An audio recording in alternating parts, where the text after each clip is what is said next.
Hello and welcome back to my channel with a quick holiday update. NASA just gave a major moon base update and the message is clear. Before humans can live on the moon, robots will have to build, test, map and prepare the infrastructure. NASA awarded almost $600 million in new CLPS contracts to 3 companies: Astrobotic, Firefly Aerospace and Intuitive Machines. Astrobotic received the biggest part, nearly $300 million for 2 lunar deliveries. Firefly Aerospace received around $144 million for 1 Blue Ghost mission. And Intuitive Machines secured another major win, its 6th NASA CLPS award worth up to $150 million to deliver a production line Nova Sea lander to the moon by 2028. And that is important, because NASA is no longer talking about one-off moon landings. They are building a repeatable lunar supply chain, basically the early logistics network for a future moon base. Even more interesting, NASA is also studying whether it can send a spare Mars rover to the moon. The rover is called Promise and it was originally built as a testbed for Mars rover technology. Because it is nuclear powered, it could survive the long dark lunar nights, especially near the moon's south pole. So the big theme is becoming very clear. AI, robotics, autonomous vehicles and private companies are becoming the backbone of the new lunar economy. And we see the same trend here in Switzerland. This week, Davos is hosting the tech summit around physical AI and robotics. Robotics is moving from labs into the real world. And in space, this is happening even faster. Now let's move to SpaceX. Starship Flight 13 is getting closer. Ship 40 first completed a full duration, single engine static fire test on June 25. Then on July 1st, Ship 40 completed a 60-second 6-engine static fire at Massys.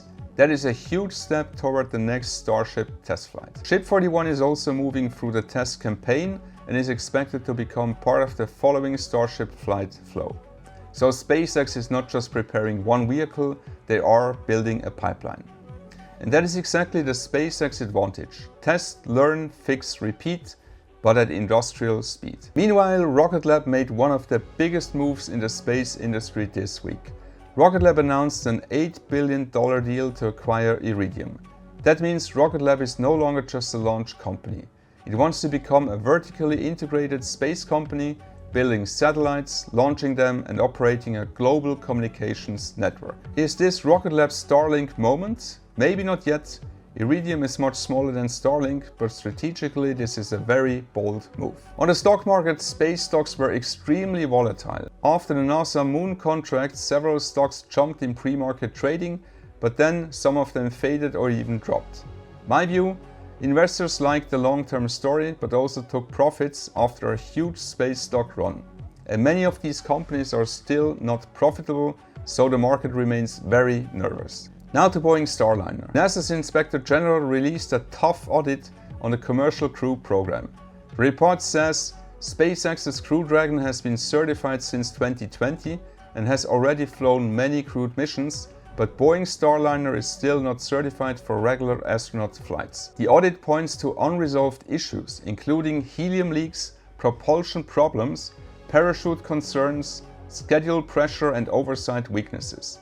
The next Starliner mission is expected to be uncrewed, and there is still no clear date for when Starliner will fly astronauts again. And finally, Blue Origin. After the New Glenn explosion at Launch Complex 36 in May, Blue Origin has started rebuilding the damaged launch pad. But they are not simply rebuilding the old design.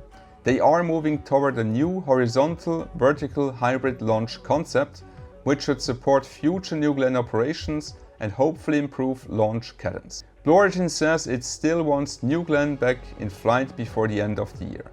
That is ambitious, but also necessary, because New Glenn is important for Amazon's satellite plans and for NASA's Artemis architecture. And on a personal note, this week I was in Zurich at Kaufleuten for a fascinating space panel with Professor Thomas Zurbuchen and Rabea Roge. What stayed with me the most was how challenging space really is for the human body, especially microgravity.